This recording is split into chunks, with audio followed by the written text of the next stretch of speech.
ಇನ್ನು ಮೈಸೂರಿನ ವಿಶ್ವಮಾನವ ಡಬಲ್ ರೋಡ್ನಲ್ಲಿ ಮುಖ್ಯಮಂತ್ರಿ ಸಿದ್ದರಾಮಯ್ಯನವರು ಮನೆ ಕಟ್ತಾ ಇದ್ದಾರೆ. ಹಾಗಾಗಿ 100 ಮೀಟರ್ ವ್ಯಾಪ್ತಿಯಲ್ಲಿ ಫುಟ್ಪಾತ್ ವ್ಯಾಪಾರಸ್ಥರನ್ನ ತೆರವು ಮಾಡಿಸಿದ್ರು. ಈ ವಿಚಾರಕ್ಕೆ ಸಂಬಂಧಪಟ್ಟಂತೆ ಪಬ್ಲಿಕ್ ಟಿವಿ ವರದಿಯ ಒಂದು ಬಿಗ್ ಇಂಪ್ಯಾಕ್ಟ್ ಆಗಿದೆ. ಏನು ಇಂಪ್ಯಾಕ್ಟು? ವ್ಯಾಪಾರ ರಹಿತ ವಲಯ ಬೋರ್ಡ್ ತೆಗೆದು ಹಾಕಿದ್ದಾರೆ ಮೈಸೂರು ಪಾಲಿಕೆಯವರು. ವ್ಯಾಪಾರಕ್ಕೆ ಅನುಮತಿ ಹಿನ್ನೆಲೆಯಲ್ಲಿ ನಿಟ್ಟುಸಿರು ಬಿಟ್ಟಿದ್ದಾರೆ ಬೀದಿ ವ್ಯಾಪಾರಸ್ಥರು. ಅಲ್ಲಿ ಸಿಎಂ ನಿವಾಸದ 100 ಮೀಟರ್ ಅಂತರದಲ್ಲಿ ಬೀದಿ ಬದಿ ವ್ಯಾಪಾರವನ್ನು ಕಳೆದ 25-30 ವರ್ಷದಿಂದ ಮಾಡ್ಕೊಂಡು ಬಂದಿದ್ರು. ಅವರೆಲ್ಲ ತೆಗೆಸ್ಬಿಟ್ರು ಮೊನ್ನೆ. ಆದರೆ ನಮ್ಮ ಪ್ರಶ್ನೆ ಇದ್ದಿದ್ದು, ಇಡೀ ಮೈಸೂರಿನಲ್ಲಿ ಯಾವ ರೋಡ್ಗೂ ಅಪ್ಲೈ ಆಗದ ರೂಲ್ಸು ಇಲ್ಲಿಗೆ ಮಾತ್ರ ಯಾಕೆ? ಆ ವಿಶ್ವಮಾನವ ಜೋಡಿ ರೋಡ್ ಯಾಕೆ? ಸಯ್ಯಾಜಿರಾವ್ ರೋಡ್ನಂಥ ಪ್ರಮುಖ ರಸ್ತೆಯಲ್ಲಿ ಫುಟ್ಪಾತಲ್ಲಿ ಜನ ಓಡಾಡೋದಕ್ಕೆ ಜಾಗ ಇಲ್ಲ, ಅಷ್ಟು ವ್ಯಾಪಾರ ಮಾಡ್ತಾರೆ. ಅಲ್ಲಿ ನೀವೇನು ಕಂಡೀಷನ್ಸ್ ಹಾಕಿಲ್ಲ, ಅಲ್ಲಿ ತೆರವು ಮಾಡಿಲ್ಲ, ಇಲ್ಲಿಗೆ ಬಂದರು. ಇದು ನಾವು ಪ್ರಶ್ನೆ ಮಾಡಿದ್ವಿ ಆ್ಯಕ್ಚುಲಿ, ಸುದ್ದಿಯನ್ನು ಮಾಡಿ. ಈಗ ಪಾಲಿಕೆಯವರು ಆ ಬೋರ್ಡನ್ನು ತೆಗೆದಾಕಿದಾರಂತೆ, ವ್ಯಾಪಾರ ರಹಿತ ವಲಯ ಅಂತಕ್ಕಂಥದ್ದನ್ನು. ಈಗ ಪಾಪ ಅಲ್ಲಿ ಜನ ನಿಟ್ಟುಸಿರು ಬಿಟ್ಟಿದ್ದಾರೆ ವ್ಯಾಪಾರಸ್ಥರು. ಟೀ ಅಂಗಡಿ ಇತ್ತಂತೆ, ತರಕಾರಿ ಅಂಗಡಿಗಳಿತ್ತಂತೆ, ಎಳ್ನೀರು ಮಾರ್ತಾ ಇದ್ರಂತೆ. ನೋಡಿ ಅಲ್ಲಿ ಬೋರ್ಡ್ ಹಾಕಿದ್ದನ್ನು ತೋರಿಸ್ತಾ ಇದ್ದೀನಿ ನಿಮಗೆ, ಮೈಸೂರಿನ ವಿಶ್ವಮಾನವ ಜೋಡಿ ರೋಡಲ್ಲಿ. ಈಗ ಅದನ್ನು ತೆಗೆದಿದ್ದಾರೆ. ಈ ಬಗ್ಗೆ ಮತ್ತಷ್ಟು ಮಾಹಿತಿ ನನ್ನ ಕೊಲಿ KP ನಾಗರಾಜ್ ಅವರಿಂದ ಪಡ್ಕೊಳ್ಳೋಣ. KP, ಈ ಥರ ಒಂದೊಂದು ಸರ್ತಿ ಬಿಸಿ ಮುಟ್ಟಿಸಿದಾಗ್ಲೇ ಎಚ್ಚೆತ್ಕೊಳ್ಳೋದ ಪಾಲಿಕೆಯವರು ಅಂತ ಅಂದ್ಬಿಟ್ಟು ನಿಜ ನಾವು ಪ್ರಶ್ನೆ ಮಾಡಿದ್ವಿ. ದೇವರಾಜ ಅರಸ್ ರೋಡು, ಸಯ್ಯಾಜಿರಾವ್ ರೋಡ್ ಇಲ್ಲದೆ ಇರತಕ್ಕಂಥ ರೂಲ್ಸು ಈ ರಸ್ತೆಗೆ ಯಾಕೆ ಅಂತ. ಕೊನೆಗೂ ಎಚ್ಚೆತ್ತಿದ್ದಾರೆ. ಸೊ ಒಂದು ಗುಡ್ ಇಂಪ್ಯಾಕ್ಟ್ ಅಂತ ಏನು ಹೇಳ್ತೀರಾ? ಖಂಡಿತವಾಗ್ಲೂ ಕೂಡ ಅರವಿಂದ್, 2 ದಿನಗಳ ಹಿಂದೆ ನಾವು ಈ ಸುದ್ದಿಯನ್ನು ಮಾಡಿದ್ವಿ. ನಾವು ಈಗಲೂ ಕ್ಲಾರಿಫೈ ಮಾಡ್ತಾ ಇದ್ದೀವಿ ಅರವಿಂದ್. ಫುಟ್ಪಾತ್ನ ತೆರವು ಮಾಡೋದಾದರೆ ಇಡೀ ಮೈಸೂರಲ್ಲಿರುವಂಥ ಎಲ್ಲ ಫುಟ್ಪಾತ್ ಒತ್ತುವರಿಗಳನ್ನ ತೆರವು ಮಾಡಿಬಿಡಿ. ಆದರೆ ಕೇವಲ ಸಿದ್ದರಾಮಯ್ಯನವರ ಮನೆ ಇದೆ ಅನ್ನುವಂಥ ಕಾರಣಕ್ಕೋಸ್ಕರ ಈ ರಸ್ತೆಗೆ ಯಾಕೆ ಅಂತ ಇಲ್ಲೇ ಹಾಕಿದಂಥ ಬೋರ್ಡ್ ಅರವಿಂದ್, ಅದು ಆ ಬೋರ್ಡನ್ನು ಈಗ ಅಂದರೆ ವ್ಯಾಪಾರ ರಹಿತ ವಲಯ ಅನ್ನುವಂಥದ್ದು ಏನು ಬೋರ್ಡ್ ಹಾಕಿದ್ರು ಆ ಬೋರ್ಡನ್ನು ಈಗ ತೆರವು ಮಾಡಿದ್ದಾರೆ. ಇದೇ ರಸ್ತೆಯಲ್ಲಿ ವ್ಯಾಪಾರಸ್ಥರು ಕೂಡ ಎಲ್ಲರೂ ಕೂಡ ಈಗ ಮತ್ತೆ ವ್ಯಾಪಾರವನ್ನು ಕೂಡ ಶುರು ಮಾಡಿದ್ದಾರೆ. ಮೊನ್ನೆ ತನಕನೂ ಕೂಡ ದೊಡ್ಡ ಮಟ್ಟದ ಆತಂಕದಲ್ಲಿದ್ದರು.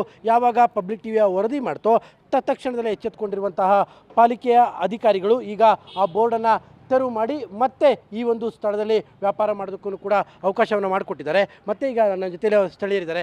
ಸರ್, ಮೊನ್ನೆ ನಾವು ವರದಿಯನ್ನು ಮಾಡಿದ್ವಿ, ಈಗ ಅದೊಂದು ಫಲ ಕಂಡಿದೆ. ನಾವು ಹೇಳೋದಿಲ್ಲ, ಫುಟ್ಪಾತು ಪಾದಚಾರಿಗಳ ರಸ್ತೆ, ಪಾದಚಾರಿಗಳಿಗೆ ಮಾತ್ರ ಮೀಸಲಾಗಿರಬೇಕು ಅನ್ನೋದಲ್ಲಿ 2 ಮಾತು ನಮ್ಮದೂ ಇಲ್ಲ.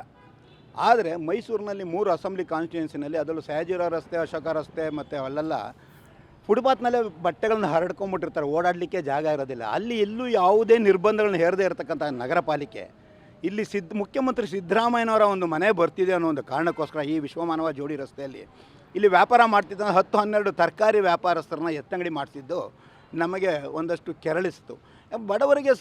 ಬಡವರ ಪರ ನಿಲ್ಲಬೇಕಾದಂಥ ಸರ್ಕಾರ ಬಡವರ ವಿರುದ್ಧವಾಗಿ ತಮ್ಮ ಮನೆ ಸೌಂದರ್ಯವಾಗಿ ಕಾಪಾಡೋದಕ್ಕೋಸ್ಕರ ಅಧಿಕಾರಿಗಳ ಮೂಲಕ ಈ ರೀತಿ ಮಾಡಿಸಿದ್ದು ನಮಗೆ ಸ್ವಲ್ಪ ತಂದು, ಅದಕ್ಕೋಸ್ಕರ 3 ದಿನದಿಂದ ನಿಮ್ಮಗಳ ಸಹಾಯದಿಂದ ಪ್ರತಿಭಟನೆ ಮಾಡಲಾಗಿ ಸರ್ಕಾರದ ಗಮನ ಸೆಳೆದು ಈಗ ಮತ್ತೆ ಇವರೆಲ್ಲರಿಗೂ ಇಲ್ಲಿ ನೆಟ್ಟಿದ್ದಂಥ ಒಂದು ನಿರ್ಬಂಧಿತ ಪ್ರದೇಶ ಅಂತ ಏನು ವ್ಯಾಪಾರ ನೋ ಟ್ರೇಡಿಂಗ್ ಝೋನ್ ಅನ್ನೋ ಬೋರ್ಡ್ ಇತ್ತು, ಅದನ್ನು ತೆಗೆದು ಮತ್ತೆ ಇವರಿಗೆ ವ್ಯಾಪಾರ ಮಾಡಲಿಕ್ಕೆ ಮತ್ತೆ ಅನುವು ಮಾಡಿಕೊಟ್ಟಿದ್ದಾರೆ. ಈ ಅನುವು ಮಾಡಿಕೊಡೋದು ತಾತ್ಕಾಲಿಕವಾಗಬಾರ್ದು.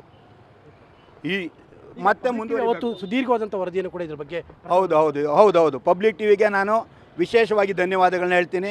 ಆ ಒಂದು ದಿವಸ ಸಂಪೂರ್ಣವಾಗಿ ಪ್ರಸಾರ ಮಾಡೋದ್ರ ಕಾರಣಕ್ಕಾಗಿ ಸರ್ಕಾರದ ಗಮನಕ್ಕೆ ಬಂದು, ಬಹುಶಃ ಮುಖ್ಯಮಂತ್ರಿಗಳ ಗಮನಕ್ಕೂ ಬಂದು, ಮುಖ್ಯಮಂತ್ರಿಗಳು ಅಧಿಕಾರಿಗಳಿಗೆ ತಿಳಿ ಹೇಳಿ ಇದನ್ನು ಮಾಡಿದ್ದಾರೆ ಅಂತ ನನಗಾದರೂ ಅನಿಸುತ್ತೆ.